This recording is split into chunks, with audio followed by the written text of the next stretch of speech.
नमस्कार दोस्तों, मैं आपका आपके चैनल पर स्वागत करता हूं और आप सुन रहे हैं हॉरर कहानी वह भी मेरी जुबानी। दोस्तों, पिछली कुछ वीडियोस में आप में से बहुत से लोगों के कमेंट्स आ रहे हैं कि आप वीडियो में इंट्रो इतना लंबा मत रखा करो, डायरेक्ट स्टोरी सुनाया करो।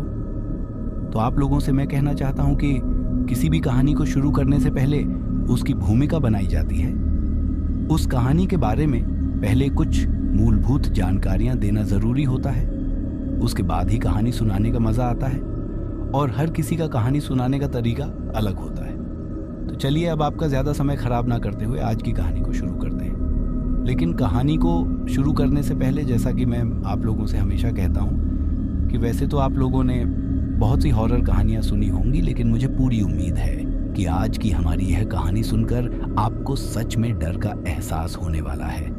बस मेरी आपसे इतनी गुजारिश है कि आप अगर इस कहानी को पूरा सुनेंगे तो आपको सच में बहुत ज्यादा मजा आने वाला है। साथ ही अगर आप पहली बार हमारे इस चैनल पर आए हैं तो चैनल को अभी सब्सक्राइब कर लीजिए। ऐसा करने से हमारी और आपकी नजदीकियां बढ़ जाएंगी और आगे आने वाली वीडियो आप तक आसानी से पहुंच जाएंगी। तो ज्यादा समय ना लेते हुए जल्दी से अपनी कहानी को शुरू करते हैं। दोस्तों, आज की हमारी जो कहानी है वह हिमाचल प्रदेश के रहने वाले विशाल की है, जो कि पेशे से एक बस ड्राइवर हैं। तो चलिए अब यह कहानी विशाल के पॉइंट ऑफ व्यू से सुनते हैं। दोस्तों, मेरा नाम विशाल है, पेशे से मैं एक बस ड्राइवर हूँ। मुझे हिमाचल प्रदेश के परिवहन विभाग में बस ड्राइवर के रूप में नौकरी करते हुए आज लगभग 12 साल हो चुके हैं। और आज जो कहानी मैं आपको सुनाने वाला हूँ यह उस वक्त की है जब मैं नया ही बस ड्राइवर बना था और जिस एरिया में मेरी ड्यूटी लगी थी उस एरिया के रास्तों के बारे में और उन जगहों के बारे में मुझे कुछ ज्यादा नॉलेज नहीं था। दरअसल जब वह घटना मेरे साथ हुई उस वक्त बारिश के दिनों का मौसम था और मेरी नाइट शिफ्ट में ड्यूटी लगी हुई थी। मुझे रात को 8 बजे अपनी बस को स्टार्ट करके उसे सुबह 8 बजे तक उसकी मंजिल तक पहुंचाना रहता था। उस वक्त जब वह पिछले 3-4 दिनों से लगातार बारिश हो रही थी और उस बारिश के मौसम के बीच ही मुझे रात को अपनी बस को उन हिमाचल की सुनसान और घुमावदार सड़कों पर चलाना पड़ता था। जैसा कि आप लोग जानते ही होंगे कि दिन की तुलना में लोग रात के समय काफी कम ट्रेवलिंग करते हैं और इसी वजह से मेरी बस में काफी कम सवारियां हुआ करती थी और रात के वक्त जो भी सवारियां बस में बैठी थीं वो लगभग रात के 1-2 बजे तक अपनी अपनी मंजिल पर पहुंचकर उतर जाती थी। कई बार तो ऐसा होता था कि मुझे बस को खाली ही चलाना पड़ता था। उस दिन भी लगातार बारिश हो रही थी और बारिश की वजह से मेरी बस में सवारियां भी काफी कम थीं। अब उन कम सवारियों को लेकर ही मैं अपनी बस को चलाए जा रहा था। तभी मुझे आगे आने वाले गांव के बस स्टैंड पर अपनी बस को कुछ समय के लिए रोकना था, क्योंकि उस बस स्टैंड से मेरी बस का जो कंडक्टर था उसकी ड्यूटी खत्म होने वाली थी और उसकी जगह कोई दूसरा बस कंडक्टर आने वाला था, या मैं यूं कहूं कि आने वाली थी। दरअसल अगले स्टैंड से जो लड़की बस कंडक्टर की ड्यूटी संभालने वाली थी उसकी अभी कुछ समय पहले ही शादी हुई थी और अपनी शादी की वजह से वह काफी दिनों से लंबी छुट्टी पर चल रही थी और आज पहली बार वह वापस अपनी ड्यूटी ज्वाइन करने के लिए आई थी। इसके बारे में मुझे पहले ही जानकारी दे दी गई थी। इससे पहले भी मैं उस लड़की के साथ 3-4 महीने तक काम कर चुका था। उसका नाम प्रियंका था और वह बोलचाल में काफी अच्छी थी। रात के वक्त उससे बातें करते करते सफर कब कट जाता था इसका पता ही नहीं चलता था। लेकिन उस दिन जब प्रियंका ने उस बस स्टैंड से अपनी ड्यूटी को ज्वाइन किया तो उसके बस में चढ़ने के बाद मुझे उसका बर्ताव कुछ अलग ही लग रहा था। उसने अपने चेहरे पर अपने दुपट्टे से एक बड़ा सा घूंघट निकाल रखा था और वह बस में बैठी सवारियों पर भी काफी ज्यादा चिल्ला रही थी। मैंने उसके बर्ताव को देखकर सोचा कि शायद घर पर कुछ प्रॉब्लम चल रही होगी, जिसकी वजह से प्रियंका का स्वभाव आज थोड़ा उखड़ा हुआ है। लेकिन मुझे क्या पता था कि आज मेरे साथ एक ऐसी घटना होने वाली है जिसके बारे में मैंने कभी कल्पना भी नहीं की थी।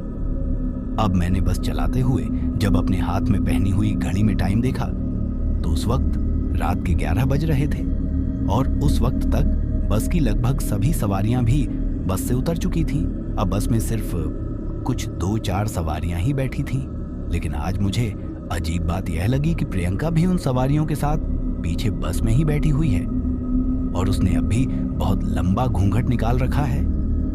इससे पहले ऐसा कभी भी नहीं होता था।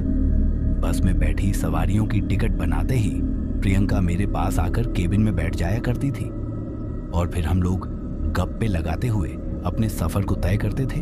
लेकिन उस दिन वह मेरे पास केबिन में नहीं आई थी, वह बस में पीछे की तरफ ही बैठी हुई थी। तभी मैंने भी इस बात पर ज्यादा गौर नहीं किया और मैं बस चला रहा था।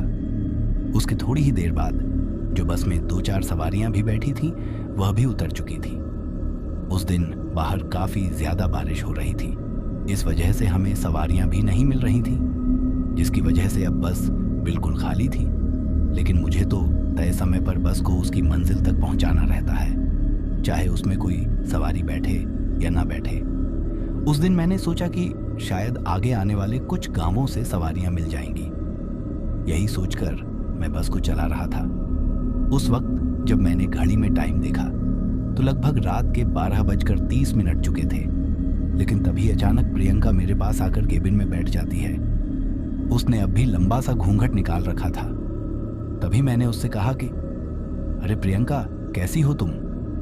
और आज तुमने इतना लंबा यह घूंघट क्यों निकाल रखा है? यहाँ थोड़ी कोई तुम्हारा ससुराल है जो तुमने इतना बड़ा घूंघट निकाल रखा है। लेकिन इस पर वह मुझे कोई जवाब नहीं देती है। इसके बाद मैं उसे फिर से पूछता हूँ कि क्या हुआ, तुम आज इतनी चुप क्यों हो? तभी वह बिना घूंघट ऊपर उठाए ही मुझसे कहती है कि तुम चुपचाप अपना काम करो, मुझसे ज्यादा मुंह लगने की जरूरत नहीं है। तभी उसकी इस बात का मुझे थोड़ा बुरा लगा और अब उससे बिना बोले ही मैं बस चल रहा था। लेकिन आज उसकी आवाज कुछ बदली बदली सी सुनाई दे रही थी। ऐसा लग रहा था जैसे कि उसका गला पूरी तरीके से बैठा हुआ हो। वह बहुत ही अजीब और खसरा हुई आवाज में बोल रही थी। तभी पता नहीं थोड़ी देर बाद ही मुझे फिर से क्या खुजली हुई कि मैंने उससे फिर से कहा कि अरे प्रियंका, शादी की मिठाई नहीं लेकर आई क्या? तभी उसने फिर से उस अजीब सी आवाज में मुझसे कहा कि लाई हूं ना क्या तुम, वह खाओगे जो मैं लेकर आई हूं? तभी मैंने उससे कहा कि अरे क्यों नहीं, अगर तुम खिलाओगी तो मैं जरूर खाऊंगा मेरे। इतना कहते ही उसने अपने बैग से कुछ निकाला और मेरे सामने रख दिया। उसने जो अपने बैग से मुझे खाने के लिए दिया, उसे देखकर मेरे तो होश ही उड़ गए। तभी मैं उससे कहता हूं कि अरे प्रियंका, ये कैसा मजाक है और ये तुम्हें कहाँ मिला? और ऐसी चीजों को तुम अपने पास क्यों रखती हो इतनी रात को? भला ऐसे कोई मजाक करता है क्या? दरअसल उसने अपने बैग से एक इंसान के कंकाल की मुंडी निकालकर मेरे सामने रख दी थी, जिसको देखकर मैं बहुत ज्यादा डर गया था।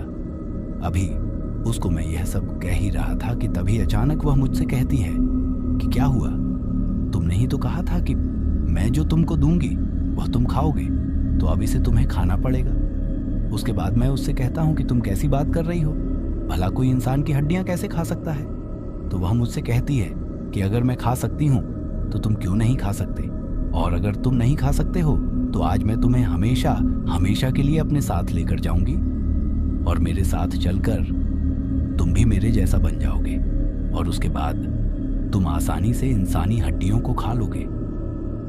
तभी मैं उससे कहता हूं कि अरे तुम ये कैसी बातें कर रही हो? आखिर आज तुम्हें हो क्या गया है? लगता है इतने दिन घर पर छुट्टी काट कर आने की वजह से तुम्हारा दिमाग सटिया गया है। अभी मैं उससे यह सब इसलिए कह पा रहा था क्योंकि उसने वह लंबा सा घूंघट निकाल रखा था और आगे मेरे साथ क्या होने वाला था मुझे इसके बारे में कुछ भी अंदाजा नहीं था। मेरे इतना कहने पर वह अचानक से मुझे एक अजीब सी भारी आवाज में रहती है कि दिमाग मेरा नहीं बल्कि तेरा सटिया गया है, जो तू मेरे सामने इतना ज्यादा बोल रहा है, वरना किसी की भी हिम्मत नहीं होती कि मेरे सामने एक शब्द भी बोल पाए। तभी मैं उसकी इस बात को थोड़ा मजाक में ले लेता हूँ और उससे कहता हूँ कि तुम में ऐसा क्या है जो तुम्हारे सामने कोई बोल नहीं पाता? मैं तो आसानी से बोल पा रहा हूँ। मेरी यह बात सुनकर वह मुझसे कहती है कि अब तू ज्यादा बोल नहीं पाएगा, और मुझसे इतना कहकर वह जोर जोर से एक अजीब तरीके की आवाज में हंसने लगती है और उसके बाद उसने अचानक से अपने सिर के ऊपर से वह अपना दुपट्टे से निकाला हुआ घूंघट हटा दिया। उसके द्वारा घूंघट हटाते ही जैसे ही मेरी नजर उसके ऊपर गई तो उसकी तरफ देखी, मेरी तो हालत ही खराब हो गई। उस वक्त मुझे यह समझ ही नहीं आ रहा था कि यह मेरे सामने क्या बैठा है, और अगर इसकी यह हालत है तो फिर यह बोल कैसे पा रही है। इसके साथ ही अचानक से मेरे पूरे शरीर से डर के मारे पसीना निकलने लगता है और मेरे हाथ पैर कंपन करने लगते हैं। दरअसल जैसे ही उसने अपना घूंघट उठाया तो मैंने देखा कि उसका सर ही नहीं है, उसका सिर्फ शरीर का धड़ ही मेरे सामने बैठा है। उसका सिर कटा हुआ था और उसकी कटी हुई गह से अब लगातार खून बहने लगा था, जिसकी वजह से मेरी बस की पूरी केबिन में चारों तरफ खून ही खून हो गया था। अब यह देखकर मैं समझ गया था कि यह प्रियंका नहीं है, बल्कि प्रियंका का रूप लेकर कोई भूत प्रेत या फिर कोई आत्मा या छलावा है। इसके चंगुल में आज मैं बुरी तरीके से फंस चुका हूं और आज मेरा जिंदा बच पाना नामुमकिन है। अब मैं मेरे मुंह से कुछ बोलना चाहता था, लेकिन मेरे हलक से आवाज ही नहीं निकल रही थी। और जब जब मैंने एक नजर सामने की तरफ दौड़ाई तो जिस रास्ते पर मैं बस चला रहा था वह भी आज वह रास्ता नहीं था जिस पर मैं रोजाना बस लेकर जाता हूँ। पता नहीं उससे बातें करते वक्त मैं रास्ता भटक गया था और अब मैं किसी अजीब से और सुनसान रास्ते पर था, जहां मुझे चारों तरफ घने अंधेरे और रास्ते के दोनों तरफ उस वीरान जंगल के अलावा कुछ भी दिखाई नहीं दे रहा था। अब मुझे ऐसा लग रहा था कि जैसे थोड़ी ही देर में बस कहीं पर जाकर जाएगी, क्योंकि मेरा शरीर अब बिल्कुल भी काम नहीं कर रहा था। मेरे हिलाने पर भी मेरे हाथ पैर नहीं हिल रहे थे। बस सब अब धीरे धीरे लुढ़कते हुए उस रास्ते पर आगे की तरफ जा रही थी।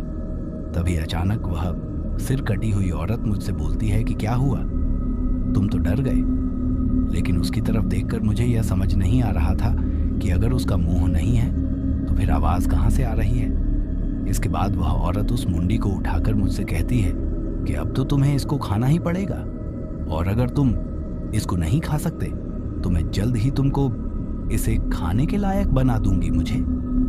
इतना कहकर वह औरत उस मुंडी को अपनी कटी हुई गर्दन के ऊपर रखती है और जोर जोर से हंसने लगती है। अब जैसे ही उसके अंदर से हंसने की आवाज आ रही थी तो वह मुंडी अपने आप ही हिल रही थी। उस मुंडी को देखकर ऐसा लग रहा था जैसे कि उसमें जान आ गई हो। अब वह मुंडी अपने आप ही इधर उधर घूम रही थी, जैसे कोई इंसान अपनी गर्दन को इधर उधर घुमाकर देखता है। ठीक वैसे ही वह मुंडी भी इधर से उधर घूम रही थी।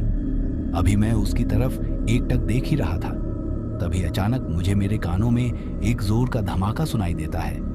उस धमाके के साथ ही मेरे शरीर में एक जोर का झटका सा लगता है और उसके बाद मैं वहीं पर बेहोश हो जाता हूँ। लेकिन जब मेरी आंखें खुलती हैं तो मैं देखता हूँ कि मैं उस सुनसान वीरान रास्ते की उस सड़क पर पड़ा हुआ हूँ और मेरी जो बस है वह मेरी आंखों के सामने ही एक पेड़ के पास खड़ी है।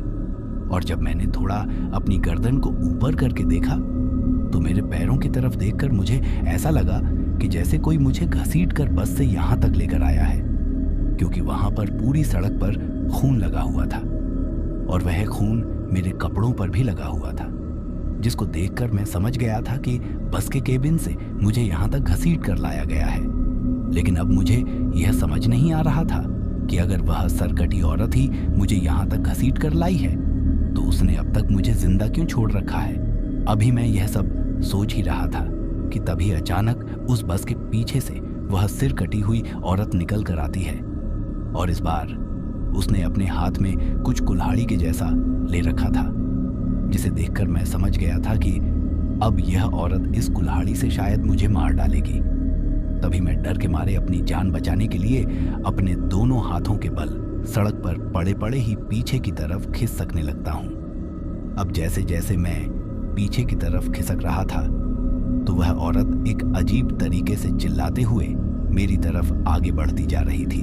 मैं उससे यह कहना तो चाहता था कि मुझे छोड़ दो, मुझे मत मारो, लेकिन मेरे मुंह से आवाज ही नहीं निकल रही थी। मैं चाहकर भी कुछ नहीं बोल पा रहा था।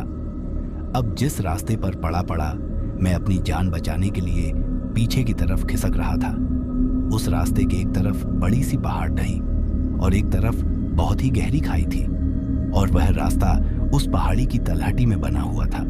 उस वक्त मैंने अंदाजा लगा लिया था कि यह मेरे जीवन का आखिरी पल है, और उस वक्त मैं अपने मन ही मन में भगवान को याद करने लगता हूँ कि हे भगवान, अगर तू सच में इस दुनिया में अपना अस्तित्व रखता है तो आज मुझे इस मुसीबत से कैसे भी करके बचा ले।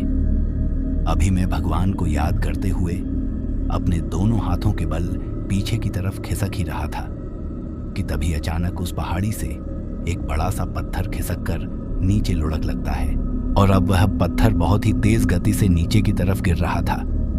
तभी मैंने सोचा कि अगर आज यह औरत मुझे नहीं मारेगी तो मैं तो वैसे भी इस पत्थर के नीचे दबकर मर जाऊंगा। मेरा मरना तो आज तय है, चाहे यह सिर कट्टी हुई औरत मुझे मारे या फिर इस पत्थर की चपेट में आकर मैं मरूं। अब यही सोचकर मैंने अपने जीने की सारी उम्मीद खो दी थी, और अब मैंने अपने आप को बचाने की भी सारी कोशिशें छोड़ दी थी। तभी वह लुढ़क हुआ पत्थर बहुत तेज गति से नीचे आता है, और वह एक बार तो वहां पर खड़ी उस बस की छत के ऊपर गिरता है, और फिर उस सिर कटी हुई औरत को टक्कर मारते हुए उस खाई में गिर जाता है। लेकिन मुझे यह समझ नहीं आ रहा था कि वह औरत वहां से गायब कैसे हुई। क्या वह उस पत्थर की टक्कर से उस खाई में गिर गई है, या फिर उस पत्थर की टक्कर लगने से पहले ही वह उसे गायब हो गई है। अभी मैं उस सड़क पर पड़ा पड़ा यह सोच ही रहा था कि तभी अचानक मुझे ऐसा एहसास होता है कि जैसे किसी ने मुझे पीछे से पकड़ा है, और अब वह मुझे बड़ी ही जोर से उस सड़क से पीछे खाई की ओर घसीट रहा था।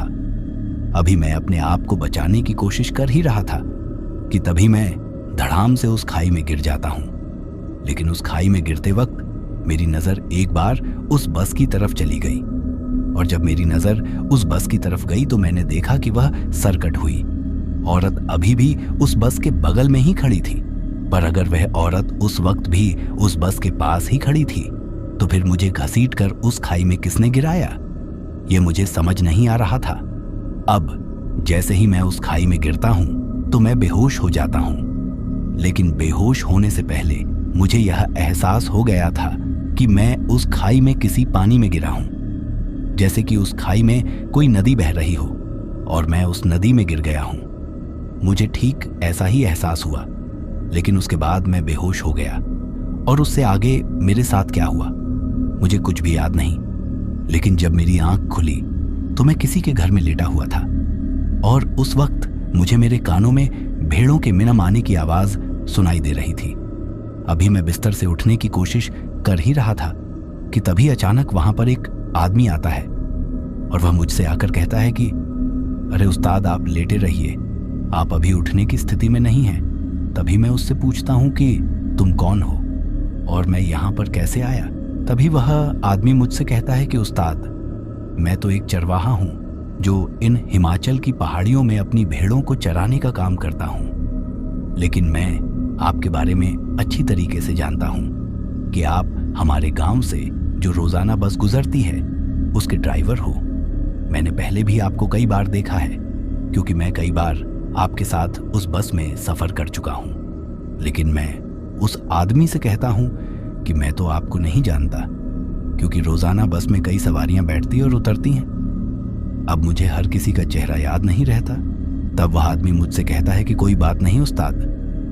फिर वह आदमी मुझसे पूछता है कि आप मुझे ये बताइए कि आप उस खाई में कैसे गिरे, क्या आपका कोई एक्सीडेंट हो गया था? तब मैंने उस आदमी को मेरे साथ हुई सारी घटना के बारे में बताया। तब उस आदमी ने मुझसे कहा कि उस्ताद, आप इसे कोई भगवान का कर ही मानो जो कल रात आपकी जान बच गई, वरना मैंने सुना है कि उस पहाड़ी वाले रास्ते पर एक छलावा रहता है जो अलग अलग रूप बदलकर लोगों को पहले तो रास्ता भटका है और फिर उन्हें किसी सुनसान रास्ते पर ले जाकर मार देता है। इसी वजह से हम चरवाहे लोग भी कभी भी उस रास्ते की तरफ अपनी भेड़ों को लेकर नहीं जाते, और अगर जाते भी हैं तो शाम होने से पहले ही अपने घर की तरफ लौट आते हैं, क्योंकि रात के वक्त उधर जाना खतरे से खाली नहीं है।